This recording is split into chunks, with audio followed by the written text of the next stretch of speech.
nosso de engenharia, ele está numa situação muito preocupante. 60 dias uma pessoa de 78 anos preso num condomínio, num apartamento, e a área comum não está podendo ser usada. Aí você imagina. E a família a esposa e filhos apavorados. Então, é de grande valor que eu tenho que agradecer aqui até o momento. Quando for na minha área, a área que for de perguntar, a gente entra, deixa vocês aí debaterem. Está sendo um grande prazer ouvir e aprender com vocês. Mário, deixa eu já aproveitar você, eu gosto de mudar um pouco Você sabe que eu sou um cara meio rebelde aí para seguir algumas regras quando é tratado de live, e você sabe, por isso você me chamou para falar, você sabe que eu mudo um pouquinho a ordem.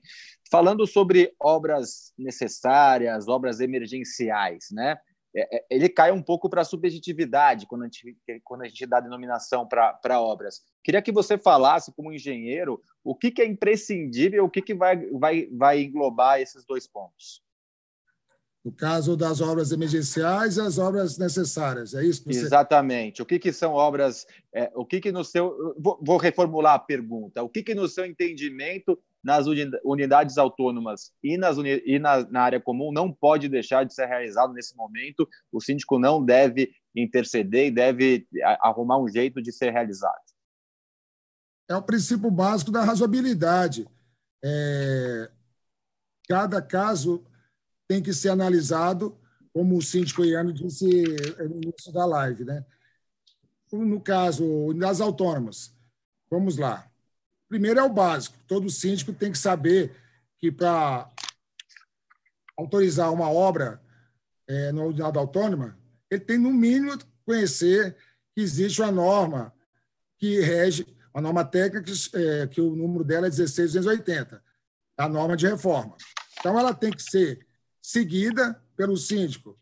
E isso tem que ser disseminado para a comunidade de forma clara, coloquial, o porquê que tem que ser seguido um plano de reforma, os documentos que tem o plano de reforma, o regimento interno, convenção e, logicamente, a legislação brasileira. Muitas vezes ele não passa isso para os moradores.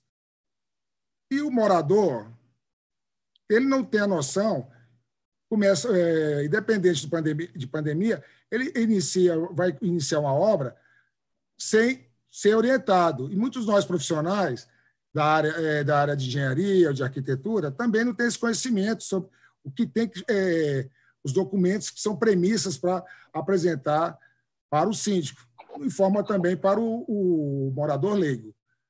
Então, no caso, a premissa, Ricardo, para o síndico analisar nesse momento, e antes desse momento, a primeira premissa, o síndico tem que ser, não pode ser amador.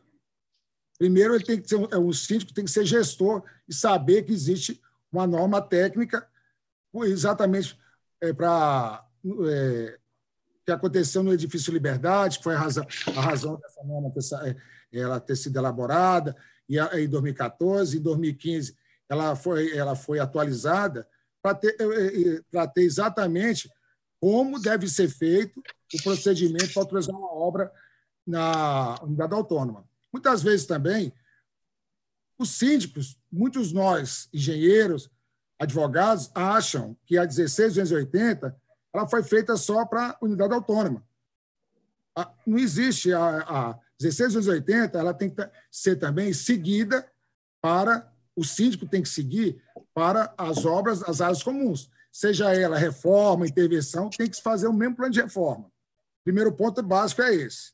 Então, tem que seguir, no que tange, obras dentro de um condomínio, as 16.280 tem que ser tanto para os moradores, tanto para os síndicos. Não tem razoabilidade o síndico cobrar essa documentação dos moradores e ele mesmo não fazer o que ele cobra.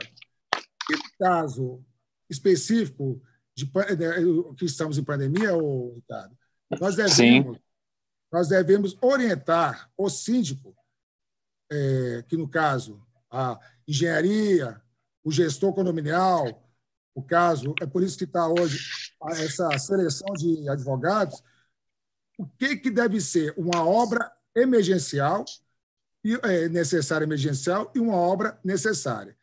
Uma obra necessária emergencial, ela tem que ser analisada caso a caso, conforme o próprio Silvio Andrade disse na primeira live. Uma obra de fachada, se ela está num local que está chovendo e já começou ou está tendo uma infiltração e está tendo chuva, o que tem que ser feito? Essa obra se torna uma obra necessária emergencial. É um exemplo clássico que o nobre colega Silvio Andrade, engenheiro, falou. E uma obra de fachada que não está criando nenhum dano, não está com desplacamento, com risco aos usuários e os transeuntes, e num lugar que é seco, no período que o Brasil é um continente. Então, essa obra, numa região, ela se torna necessária emergencial, e num local que não está causando a mesma obra, numa região que está no período de chuva, não está tendo, não está criando nenhum dano com desplacamento, ela se torna uma obra apenas necessária. Então, essa obra, Ricardo, as obras, nesse momento, têm que ser analisadas pontualmente, tanto na área de reformas das áreas comuns, e como também nas obras de reformas das autônomas. Tanto, você vê, até no clima do nosso continente. Era isso que eu queria deixar aí para vocês, amigo. Perfeito. Eu queria